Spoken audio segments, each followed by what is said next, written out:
Episode की शुरुआत में हम देखते हैं कि लड़का ही लड़की को अपनी पीठ पर उठाकर कहीं जा रहा होता है और वह कहता है कि तुम मर नहीं सकते, मैं तुम्हें बचा लूंगा, ये तुम्हारे बड़े भाई का वादा है। तभी सीन शिफ्ट होता है जहाँ हम देखते हैं तांजीरो चारकोल को बेचने के लिए शहर के लिए जाने वाला होता है। तभी उसकी माँ कहती है कि तुम्हें इतनी बर्फ में जाने की जरूरत नहीं है। बट फिर भी तांजीरो कहता है न्यू ईयर आने वाला है और मैं चाहता हूँ कि इस न्यू ईयर पे हम भरपेट खाना खाएं और इसलिए मुझे जाना होगा। बट अभी उसके भाई बहन उसके साथ जाने की जिद करने लगते हैं। बाद में उनकी माँ और तांजीरो को समझाने पर वह मान जाते हैं। तब तांजीरो वहां से निकल पड़ता है। बट रास्ते में उसकी बहन निज्जो को मिलती है और वह कहती है कि वो उसके छोटे भाई को सुला रही थी, नहीं तो वो उसके जाने पर बहुत रोता। तब तांजीरो शहर की ओर चला जाता है और शहर पहुंचकर तांजीरो चारकोल बेचने लगता है।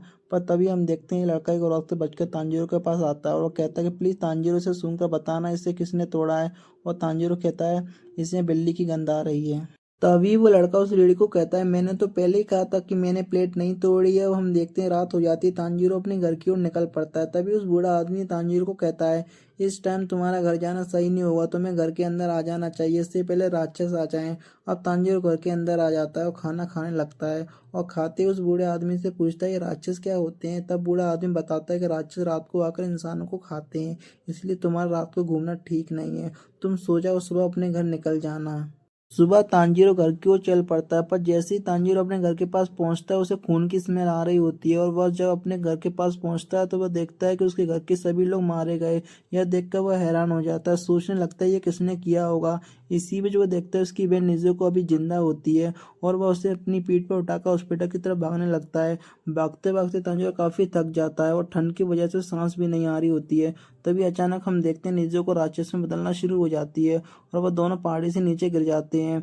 बट बर्फ की वजह से वो दोनों बच जाते हैं। तभी तांजीरो देखता है निजुकी अपने पैरों पर खड़ी है। तभी तांजीरो कहता है तुम्हें खड़े होने की जरूरत नहीं है, मैं तुम्हें उठाकर डॉक्टर के पास ले जाऊंगा। तभी राक्षस बनी निजुकी तांजीरो पर हमला कर देती है और तांजीरो अपने आप को बचाने के लिए अपनी कुल्हाड़ी की लकड़ी को निजुकी के मुंह में फंसा देता है। पर निजुकी तांजीरो पर भारी पड़ने लगती है और तांजीरो इमोशनल होकर कहने लगता है मुझे माफ करना, जब तुम मर रहे थे मैं सो रहा था, मैं किसी को बचा नहीं सका, पर कम से कम मैं तुम्हें जरूर बचाऊंगा। हौसला रखना, मैं तुम्हें राक्षस नहीं बनने दूंगा। तभी हम देखते हैं निजुको की आंखों में आंसू आने लगते हैं। पर तभी लड़का अपनी तलवार से निजुको पर हमला कर देता है पर तांजीरो से बचा लेता है। तब वो लड़का तांजीरो से पूछता है कि तुम इस राक्षस को क्यों बचा रहे हो। तांजीरो कहता है ये मेरी बहन है। तब वो लड़का निजुको को पकड़ लेता है और कहता है कि मेरा फर्ज है कि मैं हर राक्षस को ढूंढ कर मारूं। पर तांजीरो कहता है निजुको ने किसी को नहीं मारा, मेरे घर में कुछ गंदी सी बदबू आ रही थी, मुझे लगता है कि उसी ने मेरी फैमिली को मारा है। मुझे नहीं पता कि नाजुको राक्षस कैसे बनी। वो लड़का बताता है इसके जख्म राक्षस के खून के संपर्क में आ गए होंगे जिसकी वजह से यह राक्षस बन गई। इसी तरह राक्षस अपनी जनसंख्या बढ़ाते हैं। तब तांजीरो कहता है कि मेरी बहन ने किसी को नहीं मारा, प्लीज उसे छोड़ दो। तब वो लड़का कहता है क्या तुम मजाक कर रहे हो, अगर मैंने इसे छोड़ दिया तो ये तुम पर हमला कर देगी। पर तांजीरो कहता है ये मेरी बहन है, इसे पता है कि मैं इसका भाई हूँ, ये मेरे पे हमला नहीं करेगी, मैं इसे ठीक करने का रास्ता ढूंढ लूंगा। तब लड़का कहता है एक बार कोई इंसान राक्षस बन जाए तो वह वापस इंसान नहीं बन सकता। पर तांजीरो कहता है प्लीज इसे छोड़ दो, कोई ना कोई रास्ता मैं ढूंढ लूंगा। और उसकी आंखें गिड़गिड़ाने लगता है। तो वो लड़का कहता है कि तुम इसे ठीक नहीं कर सकते, अगर मैंने इसे छोड़ा तो तुम भी राक्षस बन जाओगे, क्या तुम यही चाहते हो। और वैसे भी तुम बहुत कमजोर हो, शायद राक्षसों के पास तुम्हारी बहन को ठीक करने का कोई रास्ता हो, पर वो ऐसा नहीं करेंगे क्योंकि ताकतवर हमेशा कमजोरों को दबाता है। तब लड़का नाजुको पर हमला कर देता है जिसे देखकर तांजीरो लड़के पर हमला कर देता है। लड़का तांजीरो के सिर पर मारकर उसे नीचे गिरा देता है और तभी वो देखता है कि तांजीरो के पास कोई कुल्हाड़ी नहीं है और तभी तांजीरो की कुल्हाड़ी उसके पास से गुजरकर पेड़ पर लगती है। तो लड़का उस तांजीरो की चाले को देखकर काफी इंप्रेस हो जाता है कि उसने कैसे उसे चकमा देकर उलझाए रखा और उसका असली प्लान तो कुछ और ही था। तभी नेजुको उस लड़के पर हमला कर देती है और तांजीरो की तरफ जाती है।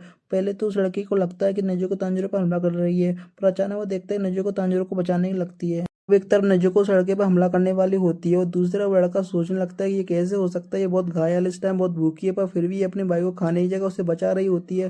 तो लड़का सोचता है शायद ये बाकियों से अलग है, तो वो नेजुको को बेहोश कर देता है और तांजीरो को उठाता है। वो देखता है कि नेजुको उसके पास लेटी होती है और वो लड़का कहता है तुम उड़ गए, जाओ जल्द से माउंट सिगरे चले जाओ, तुम्हें वहाँ एक बूढ़ा आदमी मिलेगा जिसका नाम सुकुंजी उड़ाकी होगा। जब वो तुम्हें मिल जाएगा उन्हें कहना मुझे ग्यू टमाकी ने भेजा है और कहता है अभी आसमान में बादल है, भी तुम्हारी बहन बची रहेगी, इससे सूरज की रोशनी मत जाने देना।